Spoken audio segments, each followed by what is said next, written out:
It's your hospitality friend Glenn here from the home studio. Yeah, believe it or not, after being on the road for all of this time, I got a week home here, and I'm really excited to be sharing some of that time with you.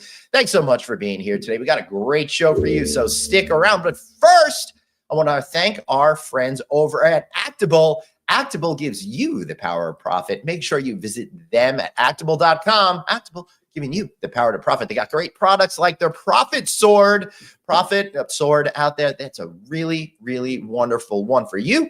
And don't forget, it really helps people that power hospitality that's out there. All right, so today we got a great show. And I've been traveling, like I said, for most of the last month. I'll be traveling for most of the next month. And one of the things that I'm starting to discover while I'm out on the road is I want to get closer to the hospitality experience. I live in this world of experiences, and I want to have the best ones as possible. So to explore that issue with me, we got the incredible Elizabeth Harlow, Chief Brand Officer from Sonesta. How are you, Elizabeth? Glenn, I'm great. Thanks so much for having me today. So happy to be here. Yeah, so great to be here. All right, so I love that hoteliers are trying to get closer to people out there. I am out there preaching. Very fortunate to have great opportunity to speak to a lot of great groups that I'm declaring this the year of ensuring we keep humanity in hospitality. I think there's so many great opportunities to get closer to the customer, but I also fear, Elizabeth, that technology can make certain hoteliers, go down a different path that winds up separating them from their customers, which will lead to commoditized based pricing wars. So how are you feeling it as a fellow humanist out there? Well, I couldn't agree more. I mean, hospitality is all about human connection, right? And that's, I think, why we're all in this business. And I always say when talking with other people, colleagues, et cetera, you get into this business because you love people. And if you don't love people, you're in the wrong business. So yeah, right. Number one. And so you have to keep that human connection or else everything else falls away. And I also, yes, technology is a tool, but it's a tool to enable that connection with our guests and with the people that we meet across our journeys. And to your point, people are on a commodity. So we can't expect AI to replace that fundamental guest and connection. Yeah, and I know from talking to you folks over there, what you want to make sure is utilizing AI to be able to enable people to be better with people out there. I think that's the real key to what we're talking about. Absolutely. 100% agree. It's an enabler. It's not the solution per se. Yeah. So how are you guys thinking about getting closer to your customer? I know over the last year, you've been through an awful lot, combining loyalty programs, continuing to launch new products out there, build that loyalty. So give us a little bit of a story on where you are today and the journey leading up to today. Well, certainly I would say the fundamental kind of baseline and platform for building those connections is through our loyalty program, Sonesta Travel Pass. Yeah. And through that program, we're able to learn more about our guests, what their wants and needs are. That's pretty basic. That's standard. I think every hotel is doing that to a degree. I think we certainly have some runway, if we're being honest, in terms of really leveraging CRM to the point where it's going to enhance the guest experience, not replace, again, that connection, but to enable us to deliver those seamless guest experiences. Sonesta, then when you layer on top of that, looking to make Sonesta Travel Pass unique, differentiated, and certainly we've got the basic program elements that go along with that, whether they're rich rewards in terms of how we're rewarding our guests from a points and multiplier perspective, but we also want to create unique experiences for them that money can't buy, that live beyond a traditional experience. Access, baby. I've been saying that for like 15 years. In order to be successful with the customer, you need to play into what they want. A lot of times that's access. That leads to bragging rights. You're not going to believe what I did. And I think we spend a little too much time as an industry worrying about the type of pillow people want. Not that there's anything wrong with that. It's important, but we're not thinking about really how to make emotional connections that will lead to that top of mind awareness constantly. Absolutely. And I think to your point, those are the bragging rights, I think that's a perfect term for it. We know that it's not even a trend. I would say it's a movement. Experiential is huge, to kind of use your words before. There's a move away or a tick away from conspicuous consumption, materiality, et cetera. So you're really providing those experiences that guests can't buy unless they're somehow affiliated with you. And that's where we come in. And that's where we've come in with some of our key partnerships that we've launched over the past couple of years that give that access that our guests won't get, or anybody for that matter, unless there's an affiliation with us. Yeah, like me, I'm a music freak, and you're talking about, access. I still haven't stopped talking about the incredible opportunity I had to go see my favorite band, Fish, at Sphere. Thank you to somebody very important for 4 nights in a row, right? So that now has ingrained itself permanently in my brain. And one thing that you absolutely did that I think is a home run is a partnership with Rolling Stone. Kind of plays into that. So how does that work in creating amazing experiences for last year? And I know you're doing it this year as well, right? Yeah, we kicked off our partnership with Rolling Stone last year, and we tapped into a product, for lack of a better word, a program called Musicians on Musicians, which is the kind of format of Musicians on Musicians is one musician, established artist, interviewing another artist, typically emerging. I love that.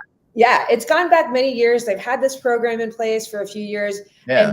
And they've had everyone like Billie Eilish interviewing Billie Joe Armstrong from Green Day, for example, who's one of my favorite bands. So we thought that there was a good opportunity to partner with Rolling Stone on this. Now, I speak for the Sonesta team writ large. We're not an authority on music. We don't purport to be an authority on music. So we're not going to be able to do this on our own.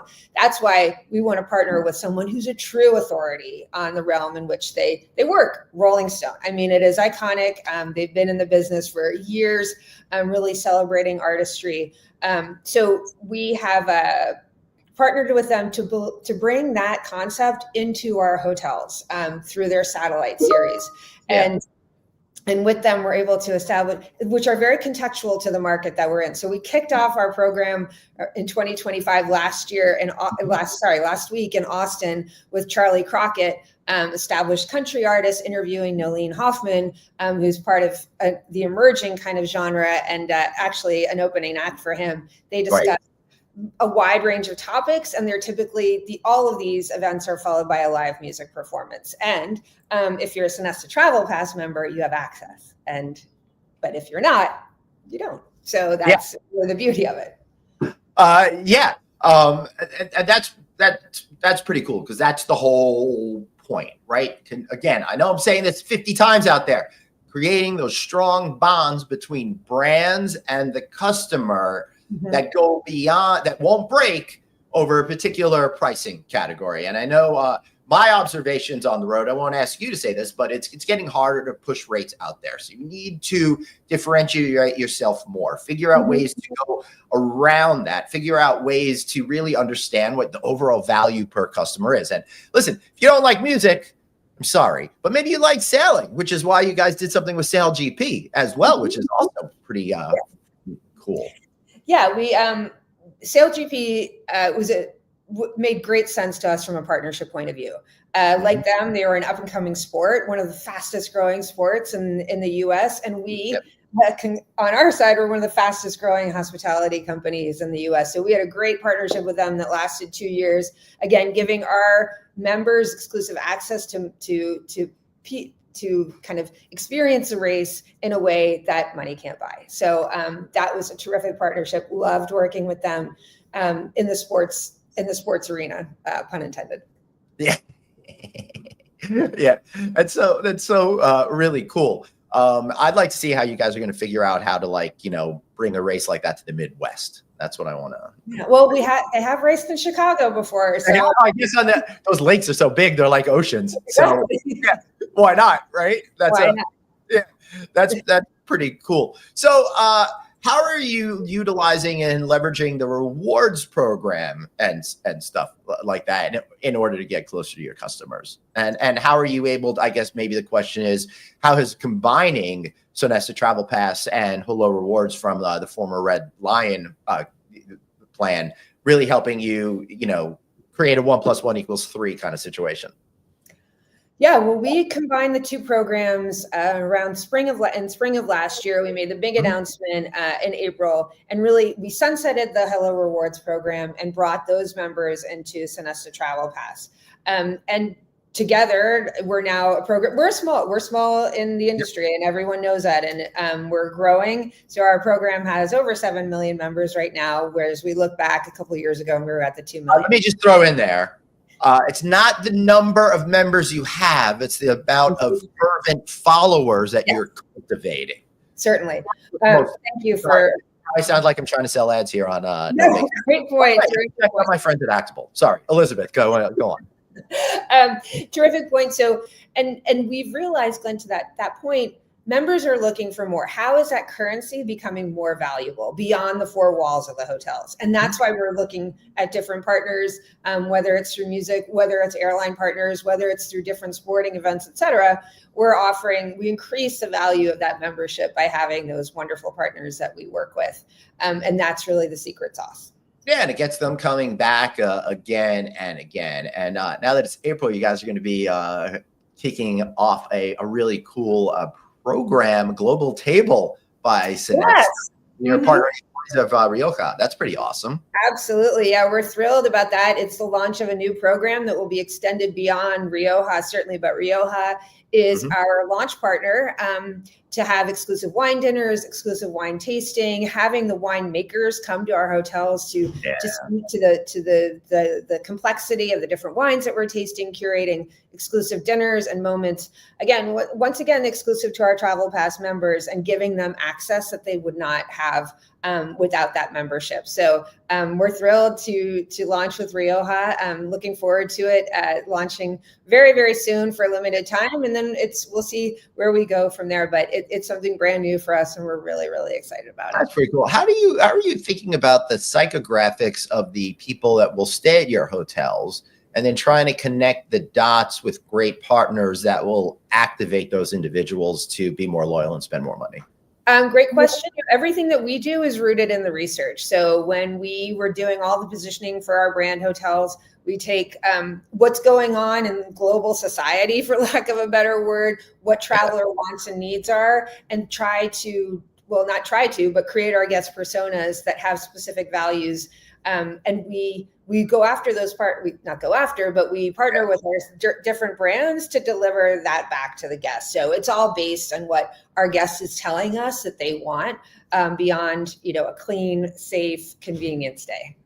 I got to say, I'm getting quirky from you guys because your relationship with Judy Greer. For those of you who don't know, she's a comedic actress. I think I've been a fan of her since Arrested Development. So that would be 2003, 2004 range or something like that. I don't know, maybe 2005. I don't know. So I love that how do you think about the personality of the spokesperson, and how do you connect that to the personality of the individual brands that you're trying to connect people with? Yeah, well, I think with Judy, we took a comedic approach, and we were very honest with who we were at that part in our brand journey. And for those of you who don't know the name Judy Greer, you know her face. She's been in so many different movies, but typically the best friend, the bridesmaid, the sidekick. And a lot of people just don't know her name, but know her face. Similar to us. We've been around the world for a long time, over 88 years, but our brand recognition when we started working with Judy was quite low. So we approached. I'll tell you, it's exactly the same as me and my kids. They know my name, but they can't really recognize the face. No, wait, they know the face, but they don't remember the name. And you are, So Judy was really open and really had fun with it, and we were both poking fun at who we are and being very honest with our guests and our viewers. So and from a personal preference, I think humor lands. It resonates. You don't take yourself too seriously. It shows this kind of wit with a wink and a nod. And we loved working with Judy, so much so that we worked with her to kind of continue telling our brand story. And really, while the first one was about introducing the Sonesta name to the world, the second part of the journey was introducing Sonesta Travel Pass. And we worked with her again in that iteration. And again, just having fun with it, poking fun at the fact that she'd never been nominated for a major award, let alone gone to a major award show. So she was all in once again, and just terrific, wonderful to work with. Yeah, I like that. I think we're building a new three-legged stool here to bring up the old cliche. We got humor and authenticity. I think it would be the second one. What do you think the third leg of the stool might be? Maybe opportunity? I don't know. How do you see it? Opportunity to create something that kind of resonates with ways to do it. Humor, authenticity, and then there's got to be like another value or something like that, maybe, that we put in there. I know we're building these things in real time, people. Yeah, I don't humor, authenticity, context, resonance. I think resonance. Yes, that's perfect. I'm making a note to myself. I love it. Yes, three pillars of connecting through hospitality advertising right now. I will say, Elizabeth, I found in my career overall arch there, that the more authentic I've been, the better I connect with people. And that plays into, me being humorous and joking around and stuff like that. I'd like to be serious, but you can't take things too seriously. Yeah. I completely agree. Yeah. Awesome. So how are you thinking about the long term of continuing to build loyalty to the Sonesta brands as hopefully the company continues to expand? So I think we'll continue to seek out these moments that provide unique experiences to our guests, again, beyond the four walls. And I think those partnerships provide a lot of different layers to us.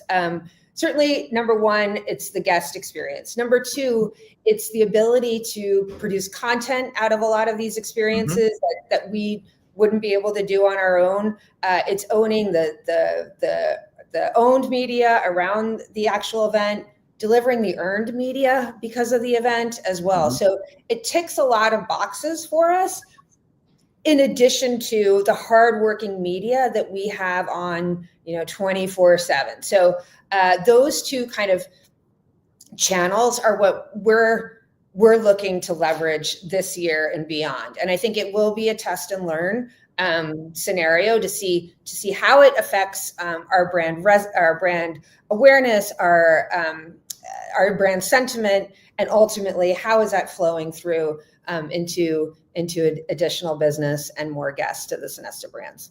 I love it. So before we wrap up, I want to know a little bit about you, Elizabeth. What makes a young person say, I want to go into marketing and branding? Where the passion and love come from? And where did you even know that was like a career thing beyond policeman and police person and brain surgeon? I knew I was never going to be a brain surgeon for many reasons, but I was a business major in college. And here's a fun fact. I started out as a finance major, and I knew that was not for me. I am far more of a right brain kind of person. So I started to gravitate towards marketing and the creative and the branding side of business. But then I couple that with, I was very fortunate as a young child, teenager, et cetera. My parents placed a huge amount of value on travel, right? And introducing me to experiences from a young age. And I grew to love the industry so much. So I find myself very lucky to be able to do things that I love, right? I love travel. I love it so much. And I've met the most amazing people throughout my career and some of the best friends of my life through the jobs that I've had and the places that I've traveled to. And you couple that with my education, it's where I want to be. So I'm really happy with where I find myself today. I'm very, very fortunate, and that I love what I do, and I love the people that I work with. Yeah, and it's really wonderful, and it's so fun to be with a I'll put this in quotes, young company, because it's an old organization that's kind of been reborn. And it's fun that you have that small company spirit and culture still. Mm-hmm. Yeah, and you're able to be part of something. That's really neat. Yeah, we love it. We're very entrepreneurial in spirit, and we're agile, and we're able to seize opportunity when we can. Awesome. Elizabeth, how can we learn more about Sonesta and all of the family of brands? Please go to sonesta.com. You can learn all about our brands and our Sonesta Travel Pass program. And we're going to be making some more announcements within the next couple of days about where our next musicians will be and who the artists are. Excellent. Let me know first, so that way I can make some hotel reservations. You got it, Glenn. I got you. Thank you. Appreciate you, Elizabeth. I appreciate you guys over there. We learned a lot today. We created a new three-legged stool, and that just tells me you're going to want to listen to this again and again. So wherever you get your shows, download the audio version of our podcast. Be sure to follow us on LinkedIn. I'm making a big push there for the No Vacancy news site. So kind of like, share, subscribe, all that kind of good stuff. I want to thank everyone for being here, and I'll be back tomorrow with another live show. And until then,